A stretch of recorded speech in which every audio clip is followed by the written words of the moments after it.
You are live right now on the BS3 Radio YouTube channel. And we got a special one today, wherever you're watching this.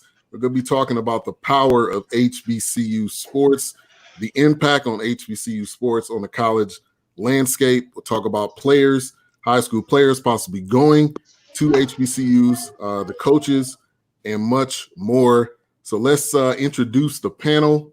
To my right, if you're looking at this screen, we got Todd Mack. What's up with y'all, man? How y'all doing? We got Al High. Good evening. We got Eric DeWalt. Hey, glad to be here. And we got Rob Calloway. What's happening? So tonight, really wanted to come on and talk about the power of HBCU sports. Al High was the one that brought it up. I thought it was a good conversation. We have a lot of players right now that are considering going to HBCUs for a lot of reasons, and mainly the Power Five is a conference that not only do they that's major schools, but they don't necessarily respect, I think, the values of HBCU of players, black players. So. I'm gonna take it to you, Al, first. You brought this up, so I just want to get your immediate thoughts on the power of HBCU sports and what it can be, going into the future. Well, at one time, if we look at history, the best black athletes went to all HBCUs, and just when money came into effect and facilities. It kind of pushed a lot of those best athletes that were going there away to those big time Power 5 schools. And thinking about my times here, I went to Southern University for about 3.5 years, and just my time at Southern and seeing athletics and watch and just even growing up. I got to go back to when I was growing up because my parents went to Southern. I had relatives who went to Grambling, so every year we watched the Bayou Classic, and I'm like, man, this is so cool. Like black people coming together. Then when I remember watching the Celebration Bowl each year. It was between the MEAC and the SWAC, and how many people have forgotten about HBCUs because there's been so much Power 5, and a lot of people talk about exposure. Well, we get exposure at the Power 5 conferences in the mid majors, and everybody has forgotten about the SWAC conference because of money and the exposure power that it brings. But then when you look at the white institution, it's kind of like the black players are forgotten about, and so when academically, and they're just used for just as their athletic ability. So my thoughts was like, man, is the athlete really prepared? Even if they don't make it to the pros, are they prepared in life? Whereas at HBCU, you're gonna have your athletic stuff, but you're also gonna be prepared in the classroom in life. And so now with this whole issue with the George Floyd stuff going on, and there's been rumblings even before the death of George Floyd, with the coach at Howard finally going after players and recruiting and trying to recruit the best athletes to come there, man. The tide is going to turn pretty soon. And the tide is going to turn pretty soon. So I'm excited about it. I'm really excited to see the HBCUs have been at the bottom for so long come up, not just in football, but definitely in basketball, man. I'm ready to see them rise up, man. I'm ready to see like pretty much a shift to and to see, because it's other great institutions, other great players, and it's bigger than just the Power 5 conferences, because I feel like a lot of the players are pimped out, they're just used for their skills at white institutions, and this is the season of time where everything is being called out for. Are you authentic or are you counterfeit right now? Yeah, and I went to Morehouse, so I know about HBCUs. Al, you went to Southern. Mm-hmm. Eric, you have any connection to? I'm sure we all got some type of connection to a HBCU. Eric, for me, I went to a PWI, but it was a little unusual because it's probably like 35% black, which is really high. Obviously for PWI.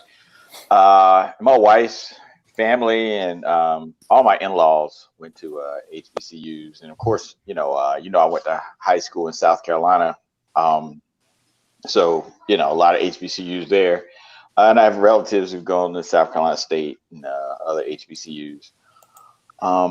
So I've always been aware of them. Like I said, it's kind of something I guess you say grew up around.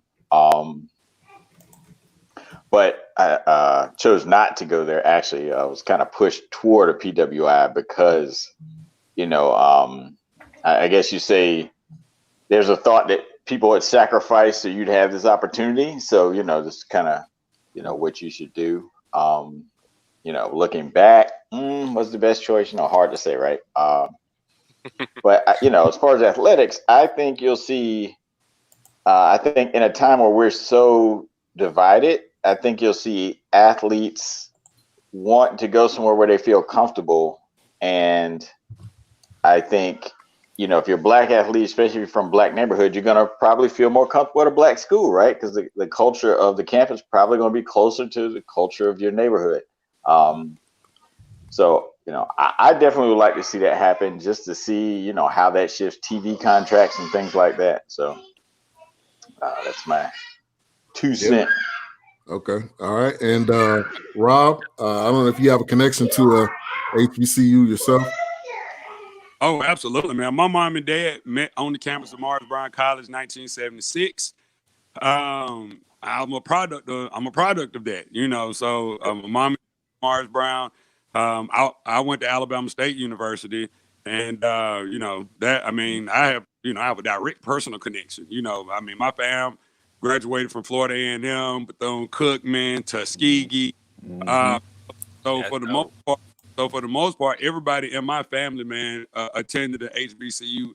I think only as college students or college graduates, either one. I only had one aunt that actually went to the University of Georgia, but everybody else in my family, for the most part, they all went to HBCUs. And it wasn't by force; it was by choice. For me, I was in the band.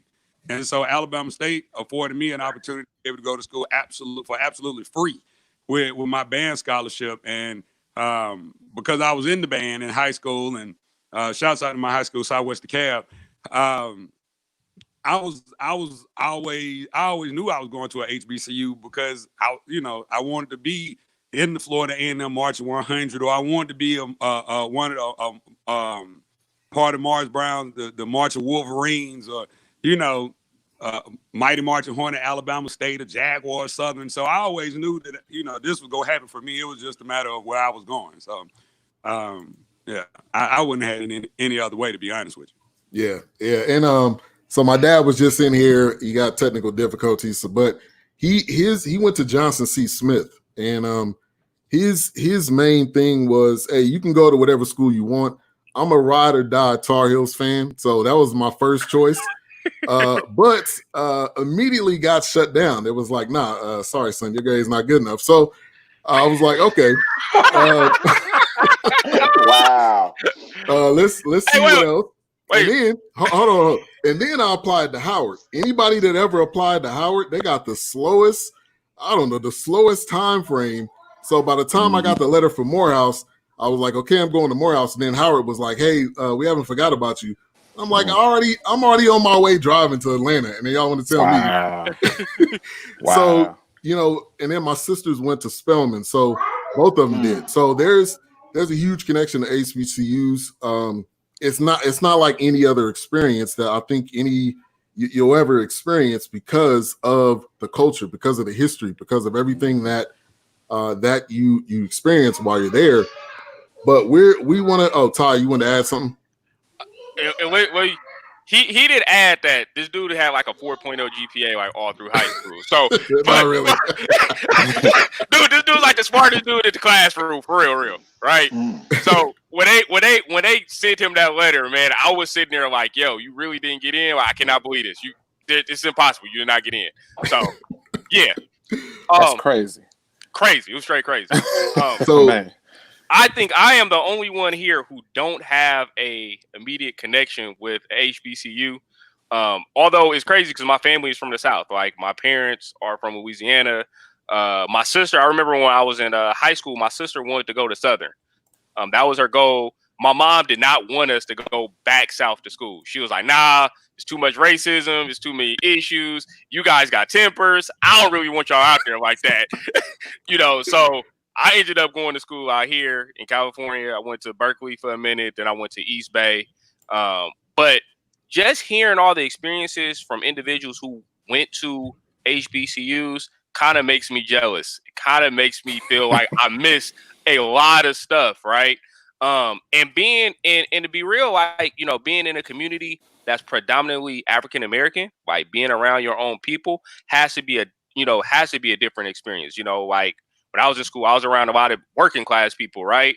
And that's a different experience from being around people who have money. You know what I'm saying? So I'm sure that it's a totally different experience being around people, being around your culture and being like submerged in your culture in the South. So, kudos to all you guys. I wish I would have had that experience. I'm trying to push my daughter toward that way, even though she wants to go to Stanford right now. I am like, hey, Howard is a really good school. Mm-hmm. You can go out there and look at it, but we'll see. Yeah. Honestly, she's probably gonna make her own decision. Our kids are. Yeah. But we mainly wanted to talk about the power of HBCU sports. We have a few players. We got 2023 number 1 recruit Mickey Williams. He's considering an HBCU. We have top talent that are realizing, and I think this is being talked about more and more. If we can push our kids to HBCUs, this could possibly change college sports forever.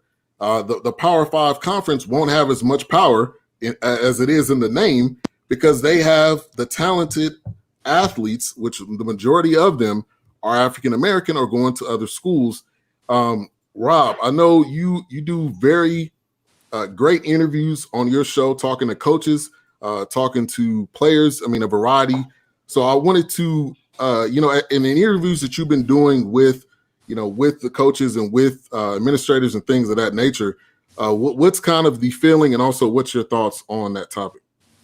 Well, when you talk about basketball, basketball is the sport that could actually change the landscape. Okay, mm-hmm. and being is because a basketball player technically only has to be there for 6 months, right? They only got to be there for a semester in order, because we know that college basketball, the guys that really should be going to the NBA right out of high school, they got to kind of sit there for a year or whatnot. But all it takes is for somebody like LeBron James Jr., even though he's not, when you look at his stat line and all of that stuff, you're like, okay, all right, he's LeBron's kid. But all it takes is for somebody with that kind of drawing power, that kind of attention, to go to a HBCU and have a couple other players join him. And that's what's been going on within like at Alabama State right now. Mo Williams, the former Cavaliers, he's now our head basketball coach. And so he's been able to sign,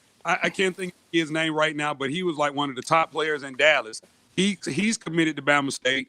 Trace Young, who was highly recruited coming out of high school a few years ago as a 3-star recruit, he finally signed on with Bama State. And so you're starting to see, players start to actually take the risk, because the God honest truth is basketball and football is so much different. See, you can't, a lot of those guys that go to those Power 5 schools to play football, the downside to that is if you go to a HBCU, man, yeah, they might get the rearing, they might get the love, but a lot of those kids end up succumbing to the culture of what's going on in the HBCU experience, if you will, right? The ones that have come in, because they weren't ready for that. Because if you come from Cali, like LA, and you go to Baton Rouge, or you in Tallahassee, mm-hmm. Facts. Yeah, you in Nashville at Tennessee State, you go lose your damn mind, because this. Talking about the girls, oh man, it's just a thing. And so the one thing that I've been gathering from everybody, the football coaches are more, they kind of are like, well, we would like the talent, but we're kind of good with what we have. But it's basketball.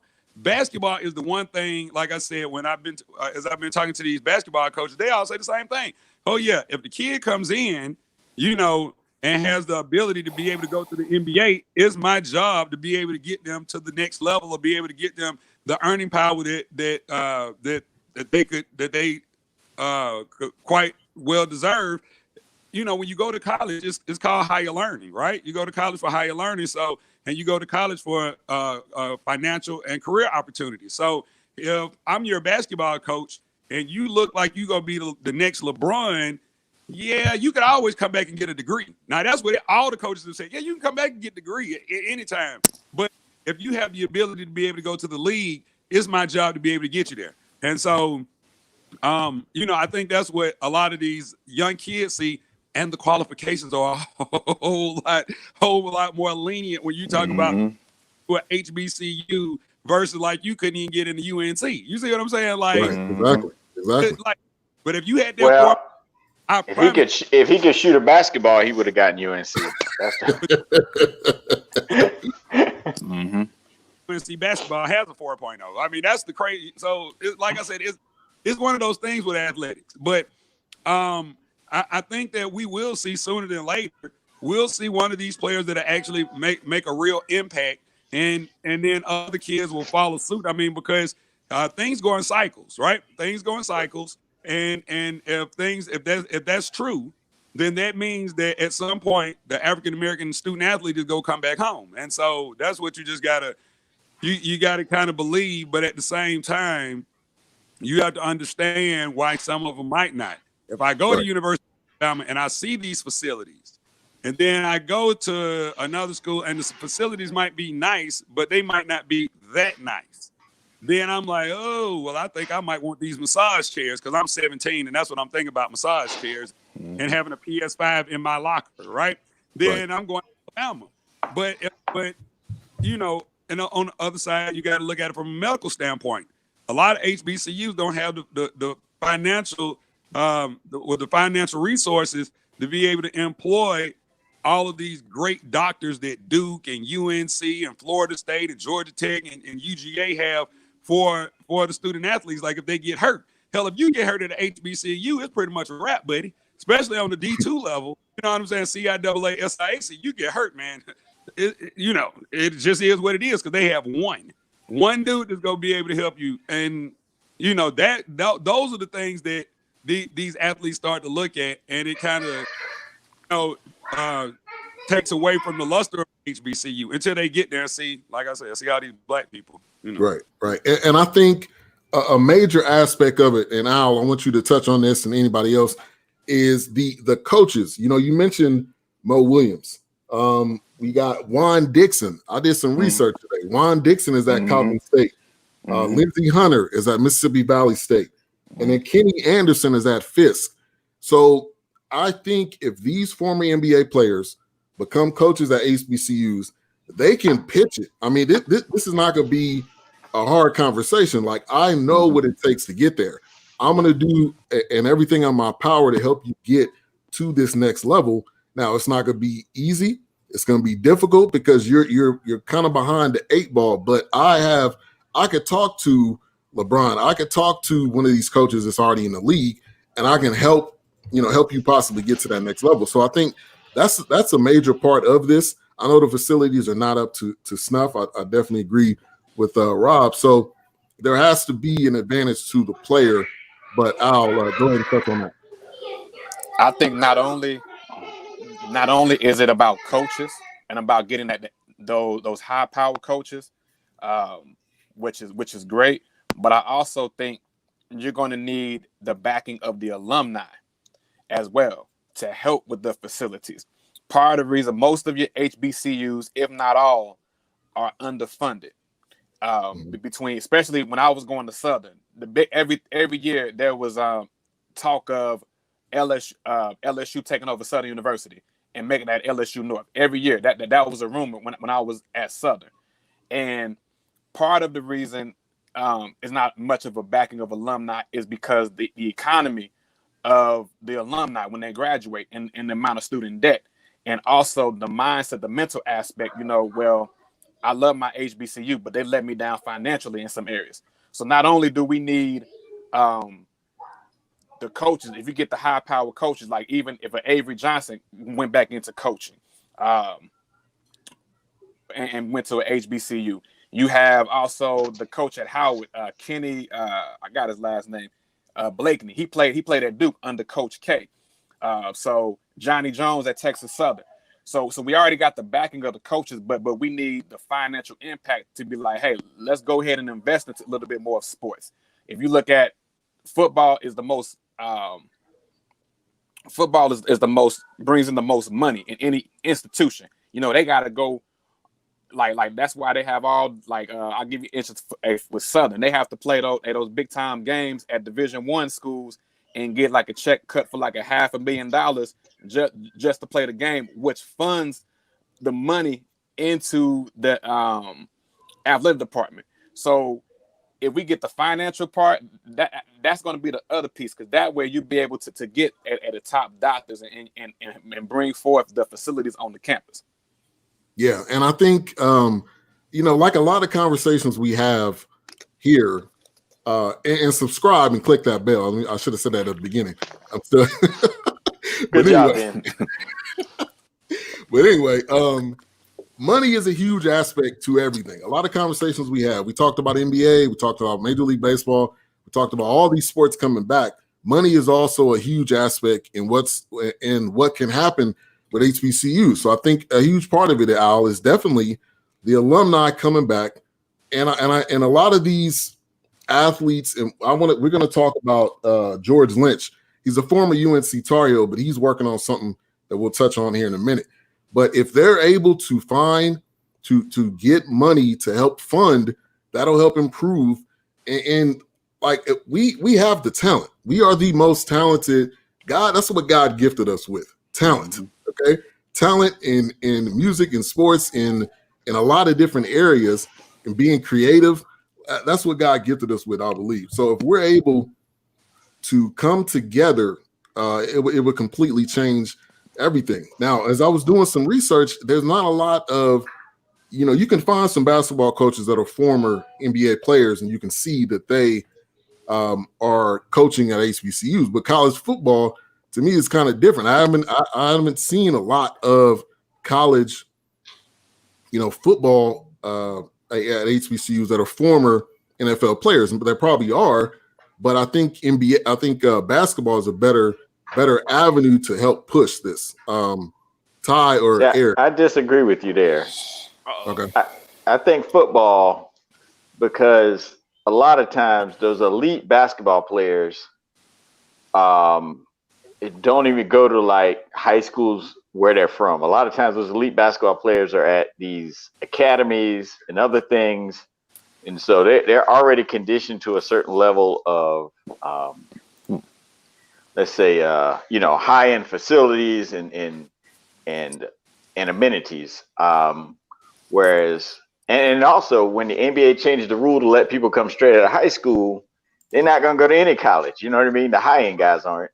Whereas football, particularly when you're talking like SEC country, where you have a lot of HBCUs and a lot of, the best players most likely still live in the hood, still live in their neighborhood and things like that.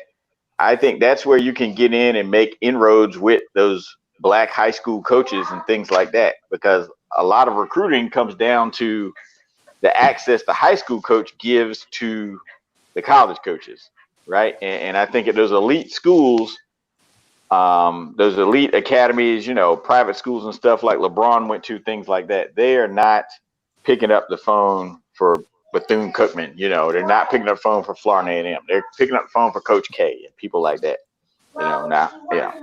That's my thought on it. But for me, I think that basketball is the right avenue to break into it. And the reason why is because I think that basketball players are more noticeable. When you look at college players, when you look at high school players, when you look at NBA players, right? Like you see their faces, you see them all the time. They're more approachable. And because of that, they're easier to market, right? And so when you're looking at trying to create revenue, right? Basketball players, a top basketball player would easily create more revenue, right? You think about how much revenue that LeBron James created in high school, right? In high school, like he was selling out gyms in 10th grade, right? They was playing at stadiums in 10th grade. Imagine if you can get a player like that to come to an HBCU. You now have your gym sold out to see that one player. You now have TV markets coming in to try to put them on TV to try to, to advertise that player, and you're bringing in money immediately. But football right? drives TV contracts more than basketball does. No, I'm not saying they don't, but I'm just saying as far as immediate change, when you get immediate change, like I think that basketball player, if you get that one player that if let's say if Zion, right? Look at Zion and how he ended up at Duke, right? And Duke was like must see basketball all of a sudden, right? Even though Zion wasn't even the top player in the league. I mean, he wasn't even the top player coming out of high school that year, right? But because of his highlight reel, because everybody was seeing him dunk and all that stuff, he went to Duke. Everybody all of a sudden started looking at Duke, right? And Duke had two other players that was ranked higher than him. But people didn't go watch them two other players. They went to go watch Zion dunk on people, right? If Zion would have went to Florida A&M, Florida A&M would have been on TV every single night.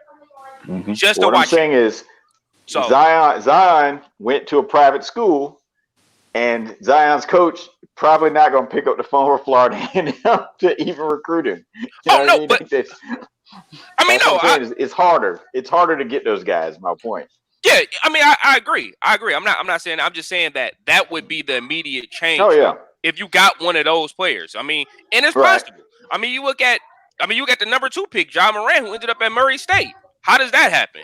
You know what I'm saying? Like, I mean, it is possible. It's just you, as you stated, you have to build those connections with high school coaches and things like that.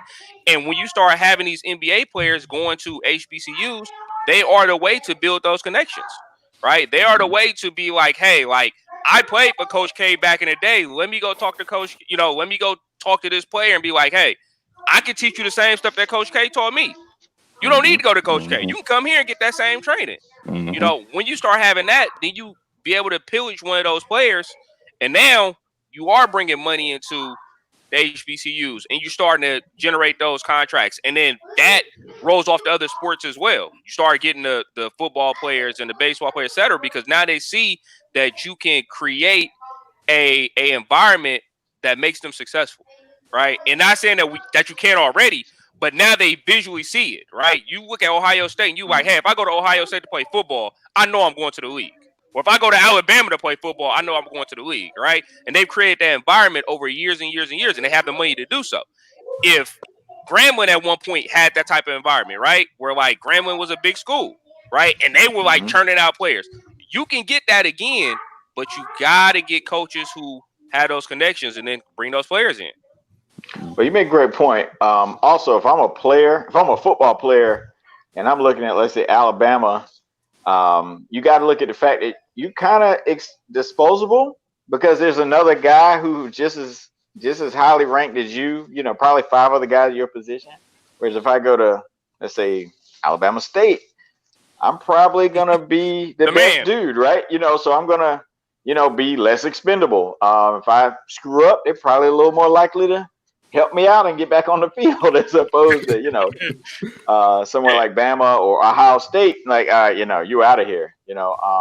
I don't know. Actually, that's my thought process. And I have kids, so, I'm thinking about, like, when they get to that age, right? Like, what kind of direction am I going to push them in? Right.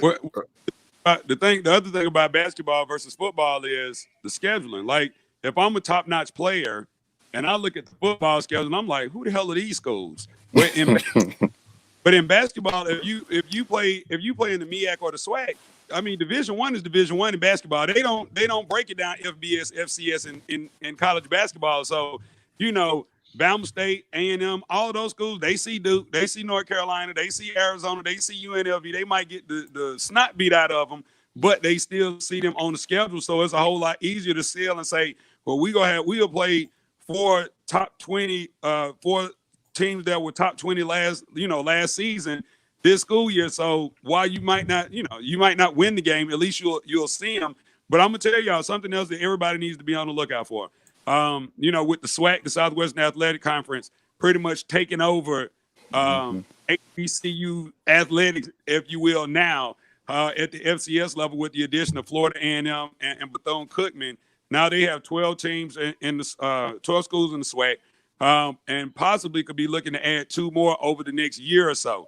And so the SWAC, see, here's what the talks are about the SWAC is that the SWAC will add 14. They'll add 2 more teams.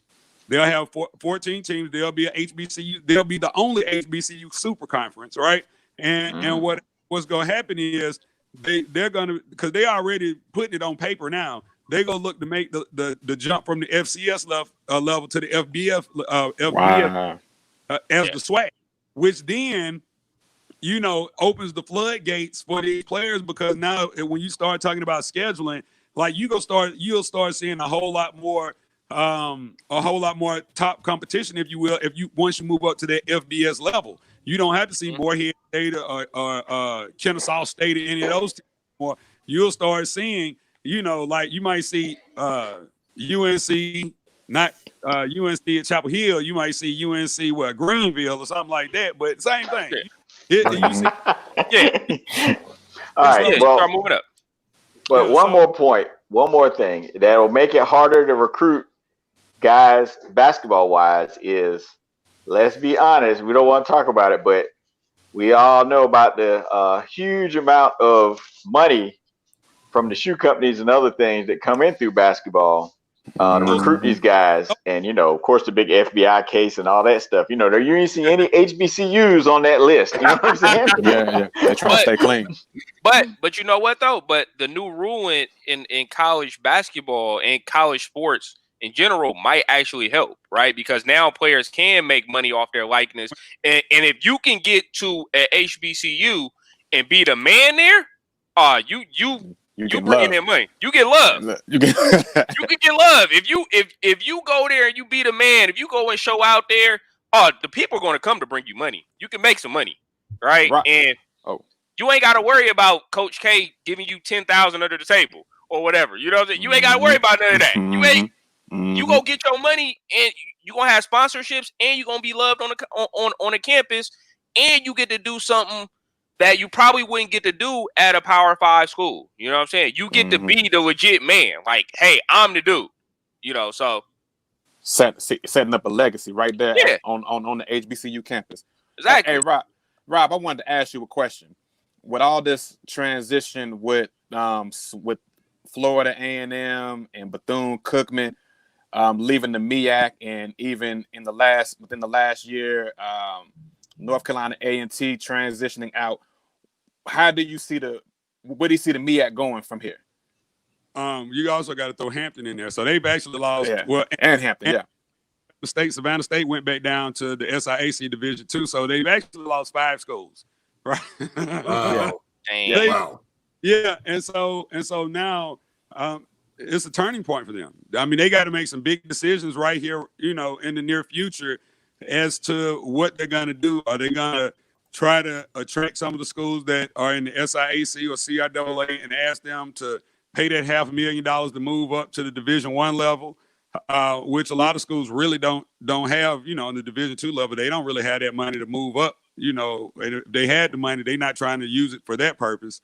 And so right now, what the MEAC is doing, man, the MEAC is they're just looking for schools that want to join the conference, and they're probably going to take on a few PWIs. The MEAC is probably just not going to be an exclusive HBCU conference in 2 years if they plan on existing. Because right now they find themselves in a really unique situation where they only have 6 football schools, right? You got to have 6. You got to have at least 6 teams to be a football conference. So if a school like Delaware State said, you know what, we're out, or if Norfolk State or Morgan State or any of those schools, if they decide, or really Howard, because Howard is the one that has been rumored to be looking at the Patriot League or the Ivy League, and then Delaware State has been looking at the Northeast Conference. So if either of those two schools left, and then the MEAC became a five football team school, then they would. I mean, it would just put them Conference in be over. Fall apart. Probably said. Yeah, it's over. Yeah, and what? Oh, nobody wants to go see. Look, man, Florida A&M and Bethune-Cookman, those were the crown jewels, really, of the MEAC. Yeah. With North Carolina A&T leaving, right? And so now you stuck with 6 teams that don't nobody really want to see. Yeah. and with the MEAC, there's an article that was saying that other teams have been pursuing schools in the MEAC for a while. So I think this was probably something kind of in the making, and now it's just finally kind of hit the fan. But the SWAC ad, North Carolina A&T, FAMU, and Bethune. So they definitely at a breaking point. And yeah, Rob, they're just looking to probably add whoever would be willing to come there. But if the SWAC can get that would be major. And at the beginning of the season, they always play Grambling will play Cal. One of these schools will play someone. And it's probably going to be on some type of form of TV, Pac-12, TV, the Big 12, whatever channel it's going to be on. And then as we kind of go back to basketball a little bit, when March Madness starts, you got those early rounds. If they possibly get an upset or if they make some noise, that always opens the door. But if we can get that huge conference together, I think that would be major for HBCU sports. And also, really quick, when you talk about basketball, the CIAA has the biggest basketball tournament out of any school in the NCAA. And so if a kid went to a school in the CIAA, they would get so much more attention because the CIAA is really a basketball conference. And like I said, when you talk about it's like they kill the ACC, like they kill all of these schools that are traditionally known as basketball conferences. As far as attendance, they don't come near the CIAA tournament. Well, okay, now I live in Charlotte, and CIAA has been here for the last several years. A lot of people come. Very few know there's actually a basketball tournament going on. They have other parties. I'm be honest with you. I'm gonna keep it real. It's like 200,000 people come to the city. Maybe 10,000 get to a game, maybe 15,000 know there are games. So, wow. But yeah, you're right. CIAA definitely carries a lot of financial cachet. Definitely, we're going to feel that loss when I think they move into Baltimore maybe or DC area. Okay. Yeah. So when it comes down to it, I think it's a major aspect of getting that one. Let me give a couple shout outs here. We got T-Rod, we got Pope Politicking, we got Raw and Uncut in the building, showing support. Man, if you guys have any questions for the panel. But I think it does start with that one. We've been talking about. And if LeBron is very very instrumental in the movement of Black Power, very instrumental in the movement of I Can't Breathe. He wore the shirts. I mean, so if he can convince Bronny, possibly. Now Bronny's not like Rob said, he's not like jumping out of the gym, but that would bring a lot of people. That would put some butts in seats. Now I don't know how much that would do for whatever school he would go to, but that would put some butts in seats. Any other names out there? Al or anybody that you could possibly see, going to an HBCU. If it's basketball, I know football is, there's so many players, but anybody that you guys know of that may be wanting to go to HBCU. I mean, maybe we can even consider Dwayne Wade's son, the oldest one. That could be a possibility. I mean, that could put. He's not like a probably 5-star, but it could put some butts in seats as well. Like kids whose parents were like famous, who was in the NBA. That could put people in chairs. Scotty, and also the other thing too, you gotta look at kids who transfer from Division I into in HBCU, because that does happen quite often. I might not have like the star power, but if you get one of them kids whose dad's playing in the league for a little bit and struggled trying to get playing time on a Power 5 team and say, look, I'm gonna try this HBCU thing out, that could turn the tide as well. Also, Rob mentioned the guy from Texas, JUCO transfers in there, big time JUCO transfers. That's another possibility as well. So it's a couple of people. If they pop it up on Twitter and say, hey, I'm considering this, hey, that is lovely. Yeah.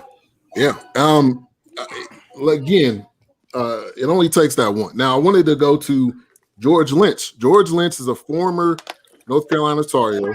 He coached at Clark Atlanta for 2 years, but right now what he's doing, he's the founder of HBCU Heroes, which is helping to raise funds for HBCU sports. I thought that's a great platform because he's got a voice. I mean, the dude played for the Lakers, one of the biggest schools, obviously, in the nation, UNC.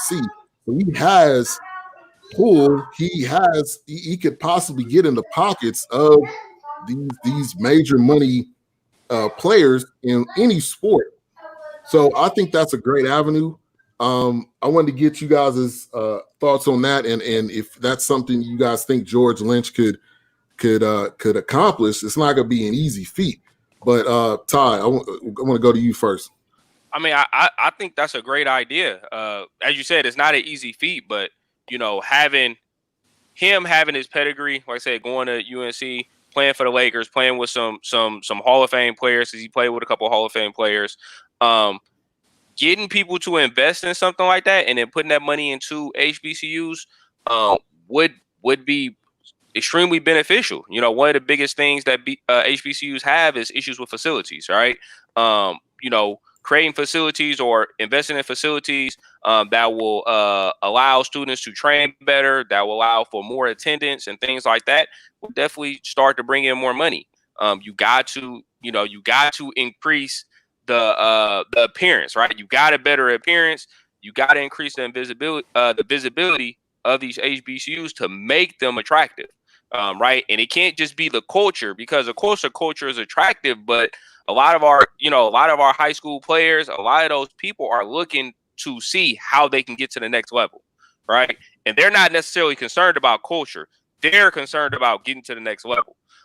So we have to, or HBCUs have to make it, appealing in that aspect of saying like, hey, we can give you what you need to get to the next level, as far as, top-notch training, top-notch, consulting, playing with other, with former players, like all these different elements to make it more attractable. And I think that him, being one of those people, I want to say David West is doing something similar too. And I can't remember exactly what it is, but I know David West was working on something with HBCUs as well.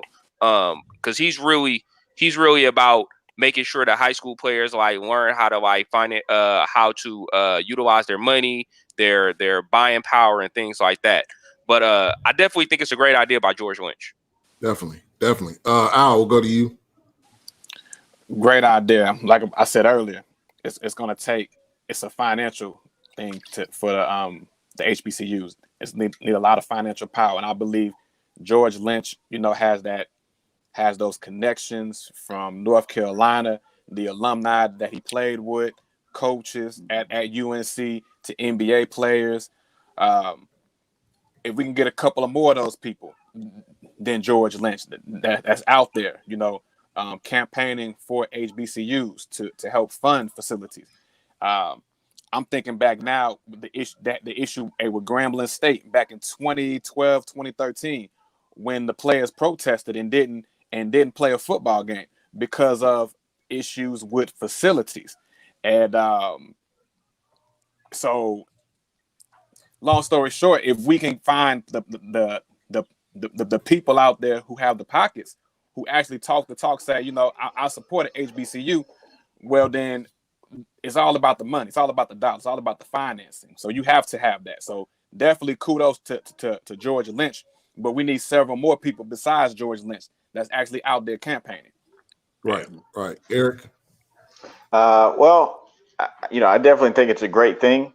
Obviously, being able to talk to players, but maybe Lynch can get in meetings with owners, and while we're at it, why is that not part of the collective bargaining agreement for the next NBA collective bargaining agreement, next NFL collective bargaining agreement? If I'm the NFL, and why not invest some money into HBCUs and facilities? Like, let the money go directly to facilities, because all you're doing is strengthening basically your minor league system, which is college football.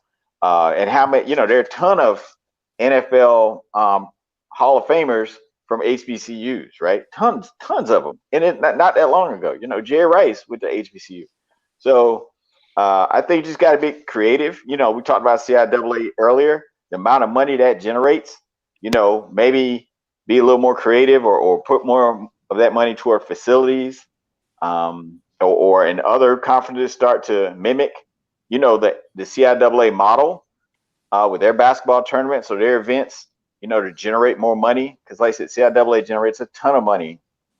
And like I said, I don't see why, especially given the momentum that the movement and the preservation of Black culture has had over the last month, can't keep that going. And like I said, when there is another CBA agreement to, make giving some of this money to HBCUs part of the pie, right? Worst thing they can say is no, right? You got to ask. Yeah, Jay-Z. Hey, Jay-Z, what you doing? Well, Jay-Z owns this much of the team, to quote Jamie Foxx, right? Rob, before we go to you, I just want to say this one thing. Al, you mentioned Dwayne Wade's older son. So yes, we clearly know. Yeah, we clearly know that the younger son is not going to be a part of that deal. Stop. He's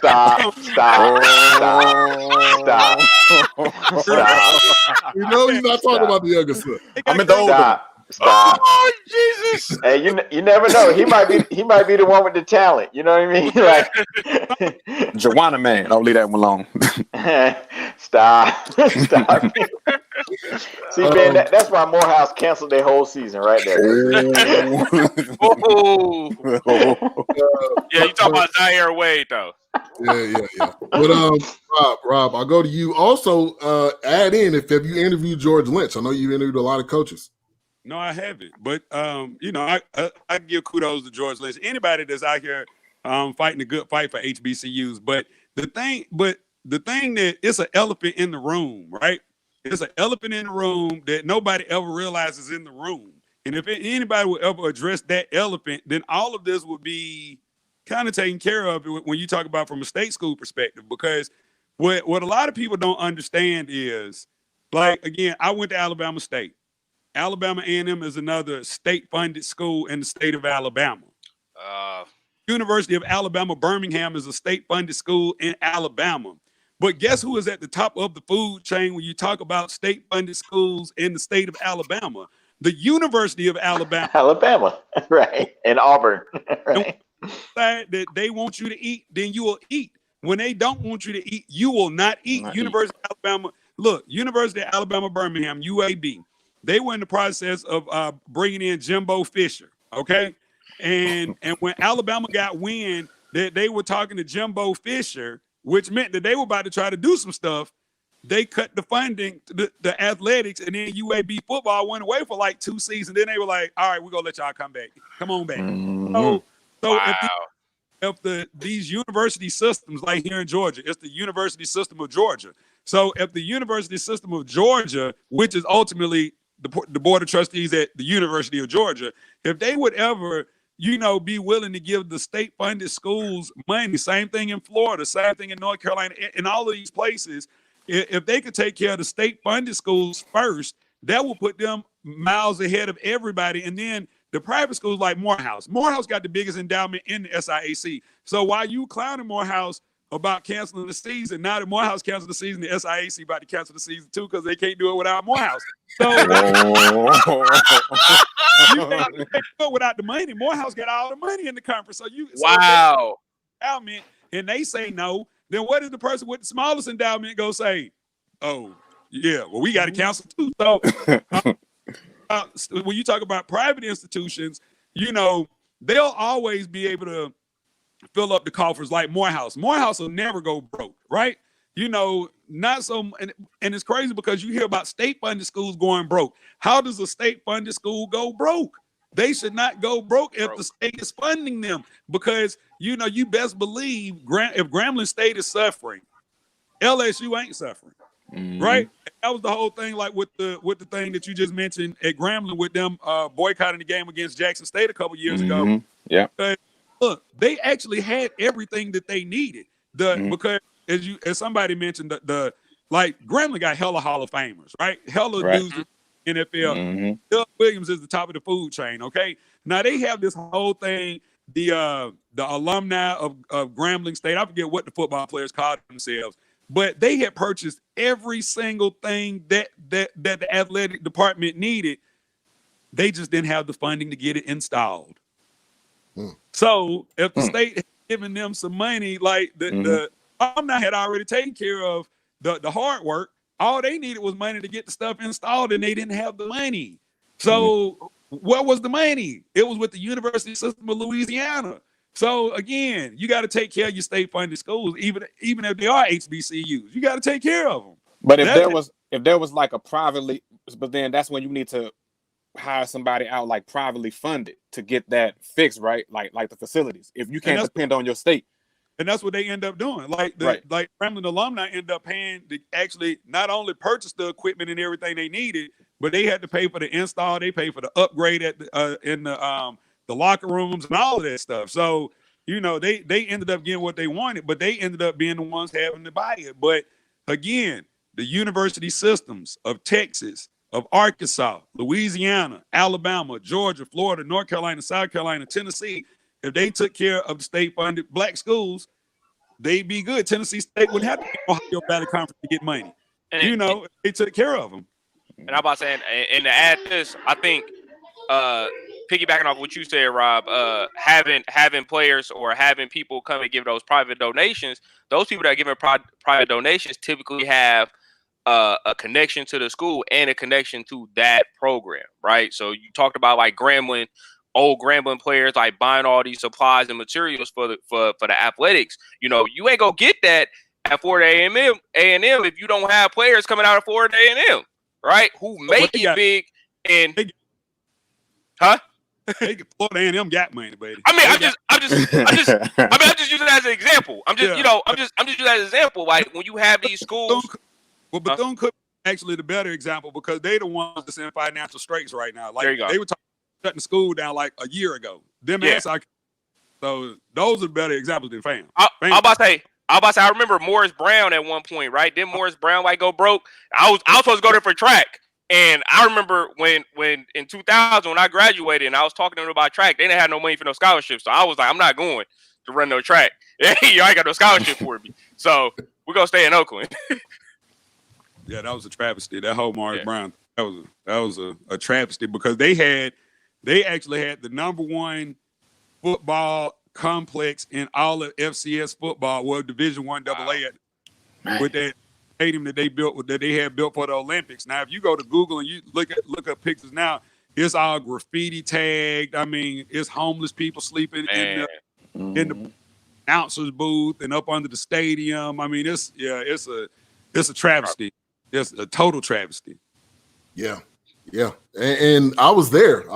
During that time. I mean, we would walk by Morris Brown. I mean, it would still be students there. And we would be like, what are y'all even doing here? It's not accredited unless you just like going here for fun. They still have students, maybe like 25 or something. Fighting a good fight. That's all I know, man. Every year they say, "Oh, we'll be back. So, man, let's see. Yeah. It's a tough time. Definitely for Morris Brown, and I know a lot of other schools, but the possibility is there. I think that's the big part about this whole thing is that it is there. It's just a matter of us, like a lot of things are, us working together, finding the right pieces. If we can build on George Lynch is doing, and more people get involved with what he's doing, which I thought was pretty great. Now I don't know what happened with Clark. I know he was there for 2 years and he ended up leaving, so I don't know what exactly happened. But it seems like he's working on a bigger purpose of what he's doing. So Al, I know you're working on the show, so I want to give you the opportunity to talk about what you're going to be talking about with your upcoming show on HBCU Sports. So the original goal was to just talk about HBCU, but the biggest thing was the George Floyd domino. And so I wanted to hit the impact of being a Black person in America. I wanted to hit about Blacks in all the sports, NFL, NBA, because it's college, because it's impacted everything. Just that his death, literally, everybody had to reset and to rethink things in society and what's going on. So it's really more just his impact on life of the culture, of how they treat people, of going to school, of day to day, of sports and money. I'm trying to hit a lot of different avenues in different areas, and that's just really what I'm working on the show about is that George Floyd's death just impacted so many different things, and how we even think about things on a day-to-day basis as a Black person walking the streets, driving, going to work, just being more alert, not taking things for granted, being thankful, being better parents, being better fathers. So that's the gist of what I'm working on. Okay. All right. And Rob, I know you've obviously, man, you're killing it. I think you're doing 3 shows a week. Talk about one of the probably your favoriteest is not a word, but what's your favoriteest interview that you've done? Well, here lately, because really and truly, the reason I've been doing 3 is because of COVID. Because I'm a teacher full time, so I've been at home. I've been at home since March 13th, right? So we doing digital learning. So after they get done, I'm like, man, I got a lot of time on my hands. So during this whole COVID situation, I've really been talking to a whole lot of people, and I have to say that out of everybody that I've talked to thus far, just over the last 3 months, I actually interviewed Rudy Hubbard last week, and Rudy Hubbard is the only HBCU coach to win an NCAA football national championship. He did it in 1978, Florida A&M University Rattlers. They defeated UMass in the inaugural D1 AA national championship game, which is the FCS national championship game now. And he's on the ballot. He's been on the ballot since 2012 or 2014, the College Football Hall of Fame ballot as a coach. And in talking to him, it was just it was crazy, man, to hear him talk about how he was on the ballot, but the school didn't let him know he was on the ballot. Nobody reached out to him from the school. Like, he actually heard from his alma mater, Ohio State University, actually hit him up and was like, hey, you're on the ballot, for head coach of Florida A&M. And it was just like, a whole lot of twists and turns. He played for Woody Hayes at Ohio State. He actually was one of the first guys to really, nobody talks about it, but he was one of the first guys to really integrate football. He was a running back at Ohio State 1967 and 1969, and Archie Griffin came in behind him.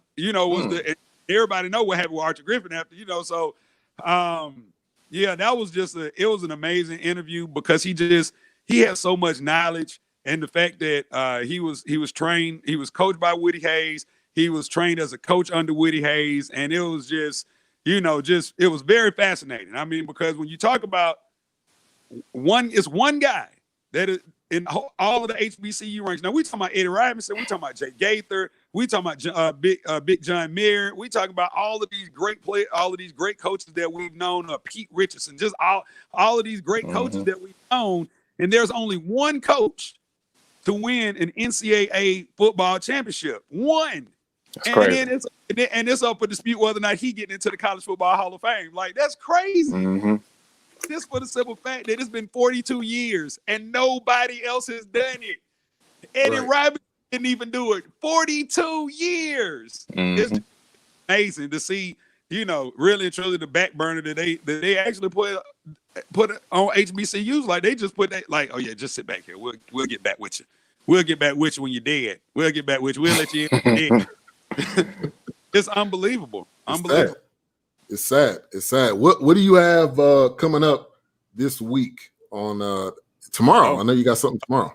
Oh man, Rich Freeman, head football coach, Morehouse Maroon Tigers, go join the show, man. What? They talk about being trendsetters and how they've canceled the season, how everybody else is gonna follow behind. and then I got Lynn Thompson, who is the vice president of athletics at Bethune-Cookman. Go check in with me Thursday to talk about this whole Bethune-Cookman move to the SWAC and all that good stuff. And then Saturday out, it just happened. All right, we got a question. The Raw and Uncut podcast. He wants to know, when is the show? When is it on? What's the info and everything, so he can lock you in. Oh, all right. So we do it Tuesday and Thursday. See, if you go to Spreaker and just type in HBCU report, because I do it. Of course, Ben, I do it on xsquadradio.com on Saturday morning at 9:00. That's the one I call the big show, with my boy DJ Jelly doing the halftime mix, all of that stuff, right? So we got the 9:00 Saturday mornings at 9 on xsquadradio.com. But Tuesday and Thursday, we just do it on Spreaker, on the Calloway Media. The Calloway Media Group is where you can find it. And so, just follow us, and then you'll always get the alert anytime I go live. Yeah, definitely. I'm going to put that in there right now, so you can get that, Akeem. Ty is a teacher as well. So what you got going on this week? You got a protest coming up? I know you got a protest coming up. I think you're on mute. Last week we was in protesting. We got some great work done. We actually got the school district's the OUSD police department defunded. So we no longer have a police department in the school district, which is great. We're going to find alternative ways to engage with our students, not necessarily disciplinary ways. We've been doing a lot of social justice things, a lot of we call them restorative justice circles and things like that, which have been pretty useful. Developing relationships with students, in my opinion, is always the best way to deal with any type of conflict. When you have relationships with students, you can typically talk them out of things. You can typically encourage them to do or find other ways to handle situations instead of violence and fighting. So that's the way we look like we're going to go in our district. So I'm pretty happy about that. Over this next week, I'm just going to be working actually on trying to figure out the way school is going to look this upcoming school year, man. So right now we're looking at like possibly a hybrid model, which would involve like having some of our SPED students, which is our students that have like IEPs and things like that. You can't say that. What? SPED? You can't say that. Even though it means special, you can't say that. Oh, okay. Well, we'll have the derogatory connotation that comes with SPED. Well, I mean, SPED. I mean, but SPED is a overarching. It's an overarching category. You know what I'm saying? Yeah, but that's retarded, though, man. You can't do that anymore. You can't be like, oh, they SPED. Yeah, you can't do that. I mean, well, yeah. Okay. Let's figure out a better way to say it, then. But right now we're currently working on looking at like a model which will allow our really, really high achieving students to kind of stay at home and work from home. And because they need less assistance, and then having our students who need more one-on-one assistance and more hands-on curriculum, hands-on tutoring, etc., having them come in the classroom a couple of days a week. So that's one of the things that's being proposed. Of course, we got budget issues, so we're trying to figure that stuff out too, man. But like I said, I'm out here just trying to get work done, trying to get ready for this next school year, and ready to go. Yeah. We lost Eric. I think he his kids must have took his phone or something because he, he bounced out pretty quick. All right, so Ty is in California. Al is in Kansas, and then Rob is in Atlanta. Before we go, I just wanted to get everybody's thoughts on Cam. Real quick, give me a quick thing on Cam. Cam's going to New England Patriots. I talked about this numerous times. The Patriots was not about to roll out Jared Stedman. I don't care. They wasn't about to do it. They're not that stupid. But Rob, I'll go to you. Give us a quick take on Cam. Haircut coming soon. That's that's Hell, you ain't coming up in here looking like Lenny Kravitz 89. Now that just ain't Man, but that's cold. Seriously, I can give you this in 15 seconds. It's a damn shame that Cam Newton, basically signed for $1 million and he got 6.5 that's in incentives. Like, he's Cam Newton. He's a former MVP, and there's bums out here. Bums out here making hella money. And yeah. All right, Al. Cam going to New England, okay, they might be playoff, but it still goes through. Go through KC, huh? It's still going through there. So I think the East is going to be a change of the guard. I think Cam has to work on them accuracy skills. He does have the weapons. He had weapons in Carolina, but he does need to get that accuracy down. And it's going to be interesting to see how he comes back from his injury. So it'll be interesting to see what happens. All right, Akeem, you saying 12-4? You saying that the Patriots going to go 12-4? Man, look, boy, that's a lot. That's a lot. Now look, hold on. They did it with Matt Castle. Garbage Matt Castle. It was 11-5. It was 11-5, and they had a system too. They had a system. So it depends on what. System. Go ahead, Cam, Tom. for me, I just it's just a make or break year for Cam. That's how I look at it. This is definitely a different system for Cam. What you're asking Cam to do in this system is going to make short to intermediate passes all game with the occasional deep bomb. I'm not sure if he's going to be able to sit in the pocket and do that all day. He has I think his accuracy or his completion rate percentage is somewhere around 57, 56% for his career, somewhere around there. Right, it's not really high. He's not a check down type dude. He's never been a check down type dude. So it'll be interesting to see how this fits. Bill Belichick is great with defenses. He's great with setting up his offenses, and maybe he can find another part of Cam that we just ain't seen yet. But it's kind of hard. He's 31. It's kind of hard to try to teach a quarterback new things. And if you make him sit in the pocket all day, this probably ain't gonna go well. So we'll see. I'm looking forward to it. I'm not surprised by this, like I just said. So I don't think they will go roll out Jared Stedman. So I'm not surprised. I think it's going to be interesting when we get to week 1. Everything is starting to unfold, and sports is going to be coming back real soon. So thank you, everybody, for tuning in. If you're watching this live, if you're watching this via the recording, I appreciate you. Make sure to subscribe. Make sure to click that bell. Rob, I appreciate you for coming on, man. Great content as always. So Ty, I appreciate you. For sure, Brody. Appreciate it, man. Al, appreciate y'all. Go Chiefs. Y'all go. Had to get that in. And Rob, appreciate you, special guest, coming on with us tonight. Yeah, man. Yeah, I had to return the favor. You'll have to return the favor, man. Join me on my show. Definitely. Anytime. Morehouse, man. You technically qualify to be on the HBCU report. Even though I didn't play no sports there, I was just there. You were there. You got in. He was there. All right, man. Well, appreciate y'all. Have a good night. Have a good day. Whenever it is, subscribe, click that bell. Appreciate y'all. Absolutely.